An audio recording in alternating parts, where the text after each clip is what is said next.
Hello, everyone. Welcome to today's presentation of Self-Directed 101 here at Camaplan. We do these every Tuesday at our office in Ambler, Pennsylvania, and we welcome you all to ask questions throughout the presentation, and we're going to go over the basics of self-direction and a little bit more considerations. Before we get started, we do have a brief disclosure to go through. Everything in this presentation is strictly for educational purposes.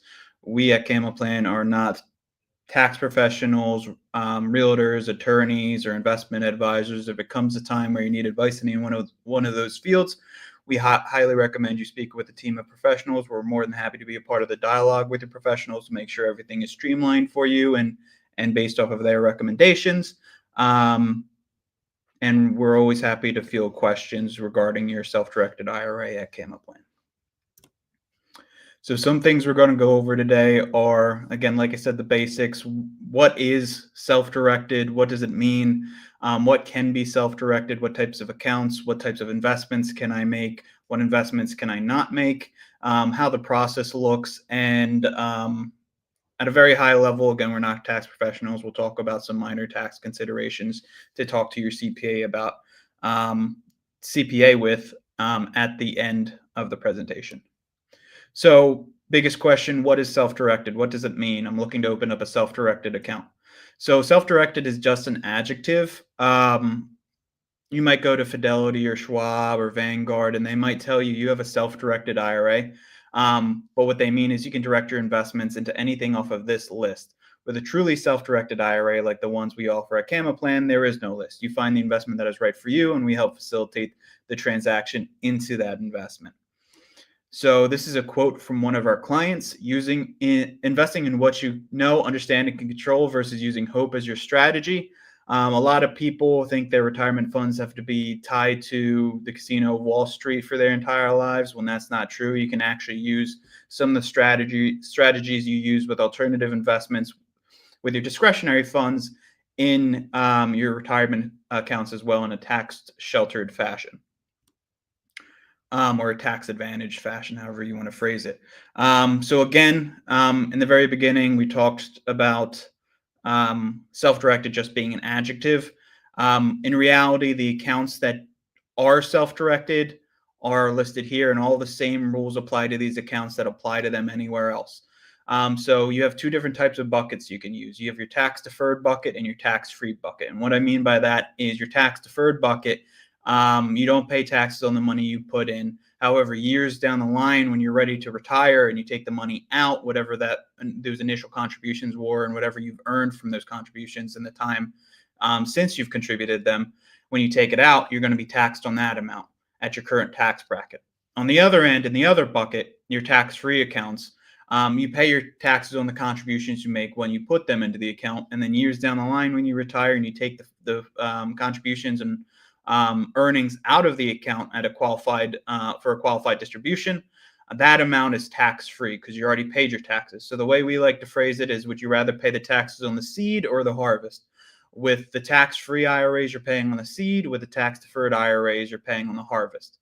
I'm a little biased towards the tax-free because nobody likes to pay taxes. I'd rather get them out of the way sooner. But again, I'm not a tax professional. Just a little.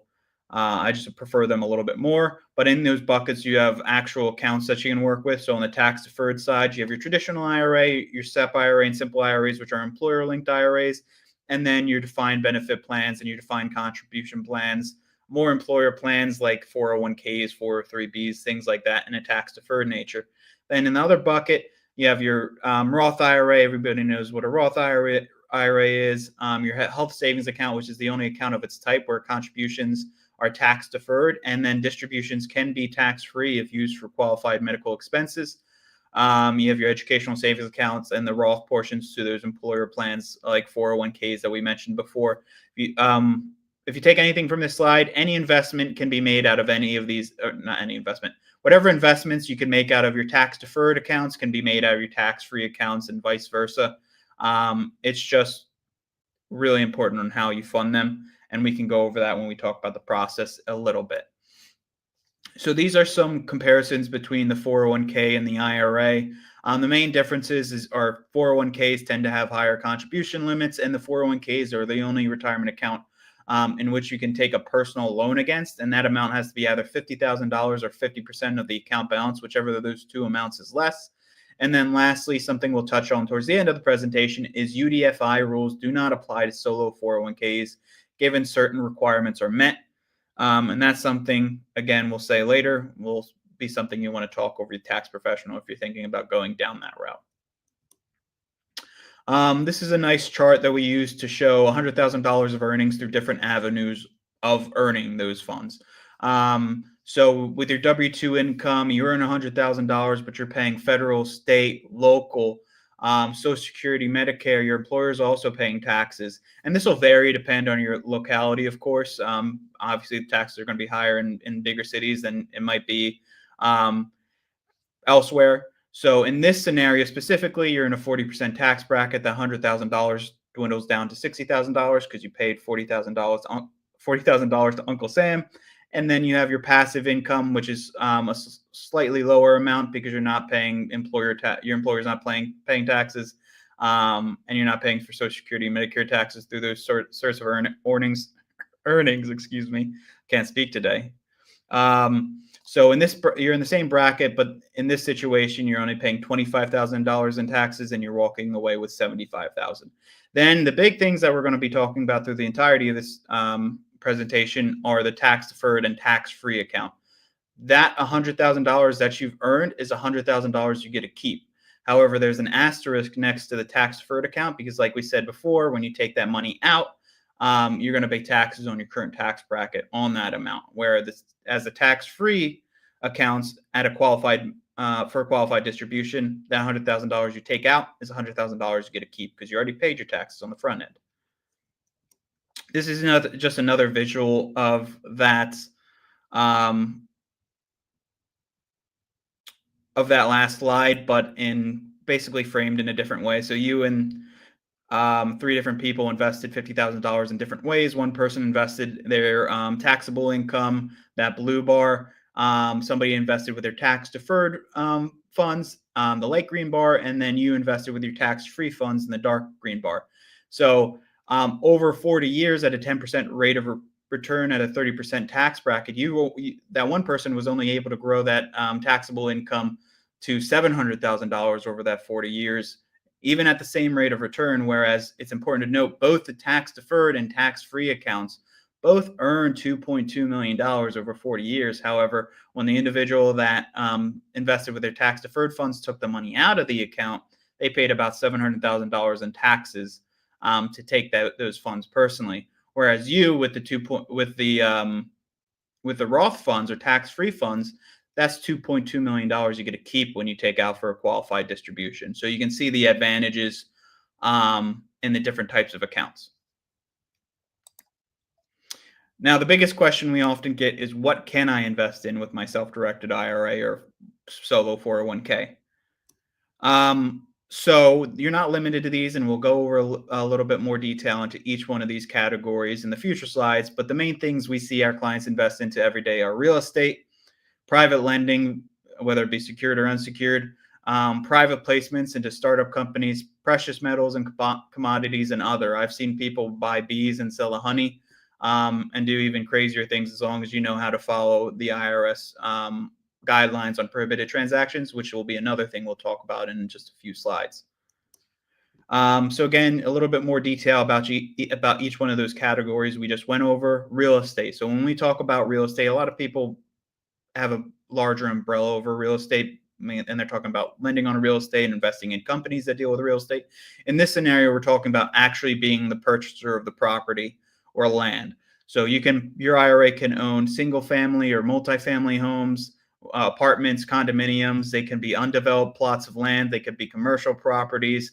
And there are scenarios where you can invest into foreign property as well.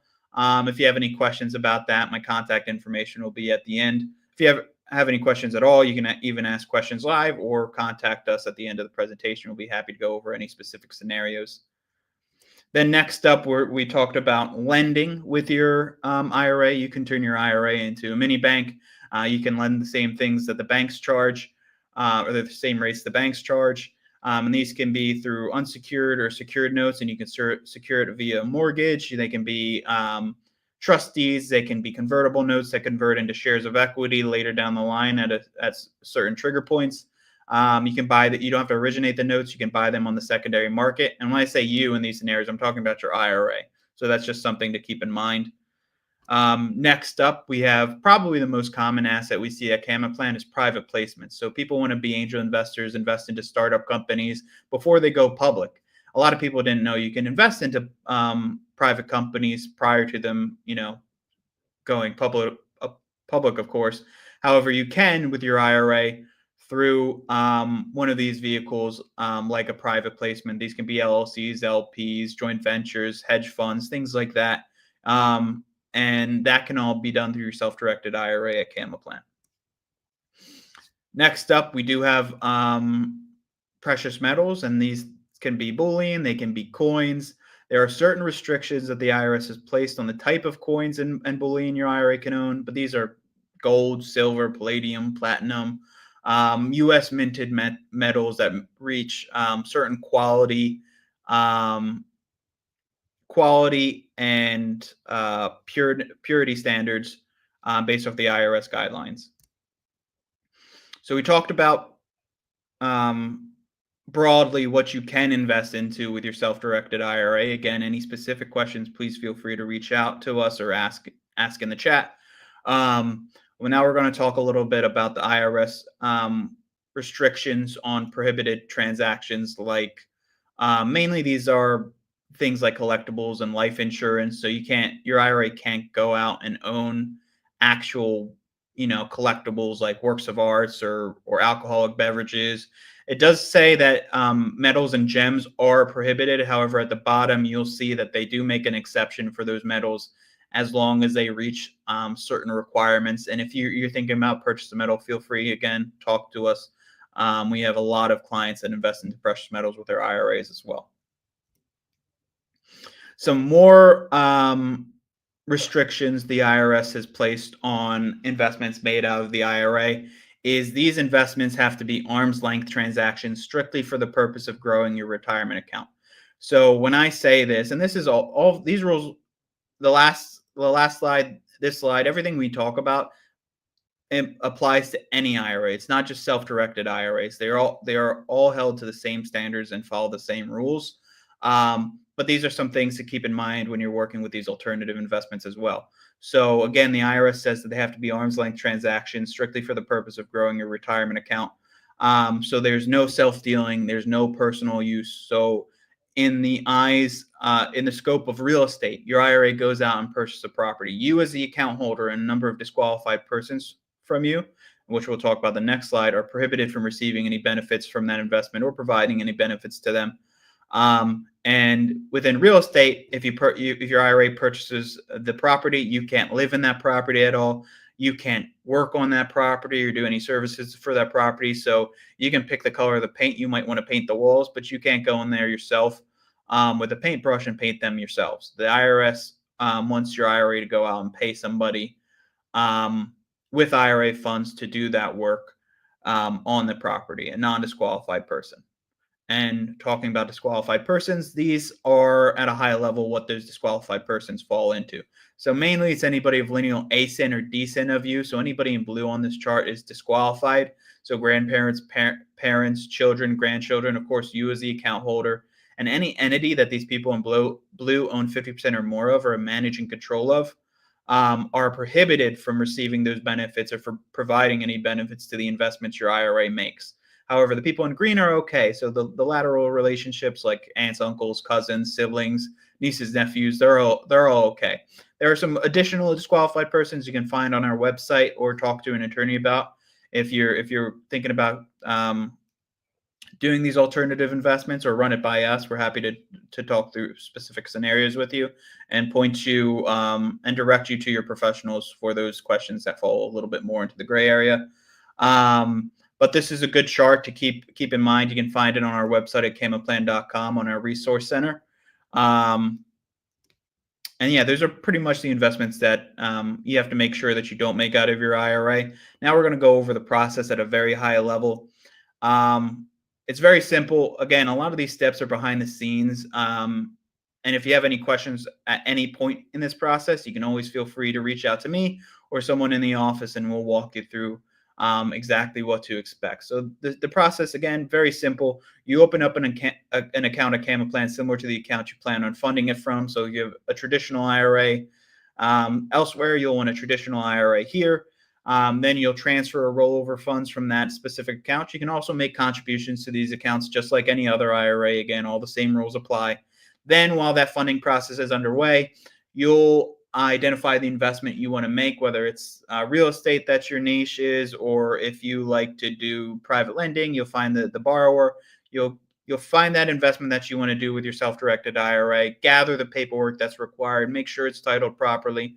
And another note, all of these investments made out of the self-directed IRAs have to be in the name of your IRA. So you're not the one doing the investment. It's your IRA, which is a separate entity from yourself, similar to a trust in the eyes of the IRS. So on these these investment documents, the investor, whether it be the lender, the subscriber, the purchaser of the property, that's going to show up on those documents as your IRA, which is something along the lines of Camaplan FBO, which stands for benefit of your name IRA, or if you have a Roth IRA, it'll be Camaplan FBO, your name Roth IRA. You'll initial next to signature line for the IRAs. That lets us know that you've read and approved of the documents, and then you send them into us with our supporting document, which is the asset purchase directive. That just gives us your authorization to send the funds and tell us how you want them sent and how much we're sending. And once we have that document in good order, we process everything within 2 business days of receiving paperwork in good order. We'll sign on behalf of the IRA's third-party administrator and then release the funds to the investment provider or borrower, whatever the instructions on that asset purchase directive outline. And then lastly, that asset will show up in your self-directed IRA, just like shares of different stocks or mutual funds would show up in your IRAs that you may currently have. And then all the profits for that investment will go back into the IRA. And then you can just rinse and repeat. Again, if you hit any snags in the process, we're always there to answer questions and make sure you're prepared for the next step. So feel free to reach out to us at any time, and somebody from the necessary department will be able to answer those questions. Now, what does Camaplan do? A lot of good information, but why can't I just do it myself? The IRS actually requires you have a third party like us to do the record keeping for the IRAs and report to them the value of the IRA at the end of every year. And that's what we do. So we are record keepers, we're facilitators of the transaction, and then we do the reporting at the end of the year for the IRAs. We don't give any advice. We don't sell you anything. We don't tell you what the next best opportunity is for you. We do have educational material you can look through, but we'll never tell you exactly what's best for your specific financial background, because everybody's coming from a different financial background. And that's why we highly encourage you to talk to your tax professionals and attorneys to make sure this is structured to suit you best. And we're a part of your core team of professionals. So bring them in, talk to us, come into our office, do your due diligence on us. We're happy to help through any step of the process and make sure it's structured based off your professionals' suggestions. These are some frequently asked questions. We went over a lot of this information. If you have any questions about any one of these questions specific or other questions, pop them in the chat or give us a call. I'll be happy to speak with anybody watching this or who's attended that might want to ask questions offline as opposed to in the chat. And then lastly, we'll very briefly talk about some tax considerations. They're not very common, but it's something to bring up to your CPA the next time you talk to them to keep things interesting. Again, not very common, but the IRA is a tax sheltered account and usually doesn't pay any taxes, but in some very rare situations, you might be due certain taxes based off the transactions you make. And the 2 scenarios of that, the 2 taxes that may appear in certain transactions are UBTI, unrelated business taxable income, or UDFI, unrelated debt financed income. For UBTI, it's basically when the IRS deems that the IRA is doing transactions outside of the realm it was originally intended to do, mainly running a business. The IRS thinks your IRA is running a business, so they might ask for a cut of the return. The 2 biggest things I hear cause this, again, there are various scenarios you can go through with your tax professional. Mainly, it's flipping properties. Now, what the IRS's definition of a flip is, they'll never say. They'll look at the properties as inventory in and inventory out, and they might hit you with that UBTI tax. Some people say if you do one flip a year, you're okay. Some people say if you hold it for a year, you're okay. Those people aren't the IRS, though, so I really can't speak on behalf of the IRS, but bring this up to your tax professional if you think you might run into that. And then the other situation with UBTI that I've heard is developing on undeveloped land is another big thing. So if your IRA purchases a property or purchases a piece of land and it doesn't have any property on it, and you decide to hire a development company to build on that undeveloped plot of land and build a house or some sort of other development, the IRS might say you're running a development company and then hit you with that UBTI tax. Again, always run these by your tax professionals if you're going down one of these routes, or you just want to make sure you're set up in the best tax advantaged fashion for your financial background. And then lastly, unrelated debt financed income. That's when you receive finance. Your IRA receives financing for an investment you want to make with the IRA. So your IRA can receive loans. They're not your standard loans. They have to be what's called non-recourse loans. That just basically means a few things. One, the loan is being made to the IRA. It's not being made to you personally, so you can't personally guarantee it. And where the name non-recourse comes in is if the IRA were to default on a payment on that loan, then the only recourse the lender has is usually to go after whatever specific property that loan was secured to. Usually in that specific IRA the loan was made to, they can't go into your other IRAs that came in plan. They can't go after your IRAs or retirement accounts outside of Cayman plan. They can't go after your personal belongings. So that's where the name non-recourse comes from. Again, if you think any of these taxes are possible within the transactions you're doing, bring it up with your CPA. If they identify you do need to pay the taxes, they'll file a Form 990T outlining how much you have to pay, send that in to us, and then we'll sign on behalf of the IRA and send those funds from the IRA to the IRS to pay those taxes. A lot of people that end up coming across these taxes that I've spoken to are usually fine with them because they're growing their retirement account at a higher rate than they would be outside of these transactions specifically that may have incurred that tax. And they'd be paying taxes outside of the account anyway. So it's generally a win-win for them. They just have to pay taxes. But again, talk it over with your tax professional. These, again, are very rare. So keep that in mind. Lastly, the last slide we'll go over is showing you the specific publications and court cases and forms that we got all of this information from, just to make sure that you know that none of this was pulled out of thin air. We didn't make any of this up, strictly for educational purposes. But if you'd like to go through any of them, if you have trouble sleeping at night, you can keep them by your bedside. But again, take a screenshot of this if you want to do your own research. Give it to your tax professional even. And the most important slide of this entire deck is this. If you remember anything out of this presentation, remember my contact information, because if you run across any scenarios you want to run by me, you have any questions, you're ready to get started, you want to be walked through a specific process in the stage, just reach out to me or somebody at our office. I'm always happy to speak with you guys. I appreciate everybody's time, and I hope to hear from you soon. Thank you.